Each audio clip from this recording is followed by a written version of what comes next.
भाई चाहे कितना भी वैरी हो, उससे कोई राज छुपा रहना चाहिए। मैं आप सबको एक छोटी सी कहानी कहना चाहता हूँ। एक गांव की महिला कुएं में पानी भरने के लिए जाती थी। वो रस्सी से बाल्टी नीचे उतारती थी और पानी भर के अपने घर पे पानी लाती थी। थोड़े दिनों में ऐसा होने लगा, जैसे ही वो बाल्टी कुएं के अंदर उतारती थी, बाल्टी नहीं आती थी, सिर्फ रस्सी ऊपर आती थी। कोई नीचे बाल्टी निकाल देता था। एक दिन हुए, 2 दिन हुए, सारे गाँव की बाल्टियां उस कुएं में इकट्ठी हो गई। गांव वाले सारे परेशान हुए, बोले इसमें कोई भूत प्रेत की आत्मा आ गई है कुएं में। और पानी के लिए भी तरस रहे थे। बच्चों के लिए पानी नहीं था, घर में यूज करने के लिए पानी नहीं था। और सब लोग परेशान हो गए कि समस्या को कैसे निकाला जाए। और कोई अंदर जाने को तैयार नहीं था, क्योंकि गांव इतना डर चुका था कि अंदर कोई भूत प्रेत की आत्मा रहती है या ऐसा कुछ हो गया है जिसके कारण कोई भी अंदर जा नहीं सकता था।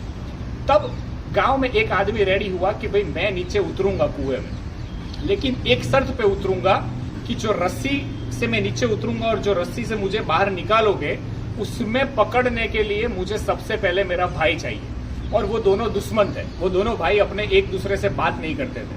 अब गांव वाले कंफ्यूज हो गए कि इसने ऐसी शर्त रखी, इसके भाई को लाया कैसे जाए। ये तो नीचे उतरने के लिए रेडी है, लेकिन उसको खींचने के लिए उसका भाई तो आएगा ही नहीं, क्योंकि वो तो उसका दुश्मन है। फिर भी इसने ऐसी डिमांड क्यों की है? सबने ऐसा सोचा शायद इसको नहीं करना है, इसलिए इसने खाली खाली बोला कि भाई मुझे मेरा भाई चाहिए रस्सी खींचने के लिए। लेकिन गांव वालों ने किसी तरह उसके भाई को समझाया। उसमें एक दिन लगा कि भाई सब लोग तरस से मर रहे हैं, बच्चे प्यासे मर रहे हैं, बच्चे प्यासे मर रहे हैं, तू इतना सा काम कर दे, रस्सी में सिमट जाए। अंत में वो भाई तैयार होता है। ये भाई नीचे उतरता है, नीचे जाता है तो दिखता है कि एक छोटा सा बंदर है, वो मस्ती करता है और सारी डोल निकाल लेता है। तो ये उस बंदर को भी अपने कंधे पे बिठा लेता है कि इसको भी मैं बाहर ले चलता हूँ, बेचारा ऊपर से नीचे आ गया है। उसको कंधे पे रखता है और जब गांव वाले रस्सी से उसको ऊपर खींचते हैं तो सबसे पहले वो बंदर आता है। तो लोग सही में ऐसा समझते हैं कि सही में भूत है या इंसान गया था और बंदर मर के आया, तो सारे गांव वाले रस्सी छोड़ के भाग जाते हैं। लेकिन एक इंसान रस्सी को छोड़ता नहीं है, वो होता है उसका भाई।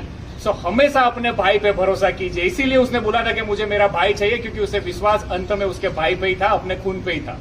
दोस्तों, अगर आप लोग भाईचारे में रह रहे हो, अपने भाई के साथ रह रहे हो, तो कभी भी भाई के सामने अगर झुकना पड़े तो झुक जाना। झुकता वही है जिसके सीने में जान होती है। अगर भाई आपका साथ में है तो आप लंका भी जीत जाओगे। और लंका रावण हारा था क्योंकि उसका भाई उसके साथ नहीं था, और राम जीत गया क्योंकि उसका भाई उसके साथ में था। सो हमेशा खुश रहिए, मुस्कुराइए और एकता में बने रहिए। दोस्तों के साथ, भाइयों के साथ जितने भी मन मुटाव है दूर कर दीजिए और अपनी यूनिटी के साथ जिए। आपके जीवन का कॉन्फिडेंस, आत्मसम्मान ऐसे ही बढ़ जाएगा और आप हमेशा खुश रहोगे।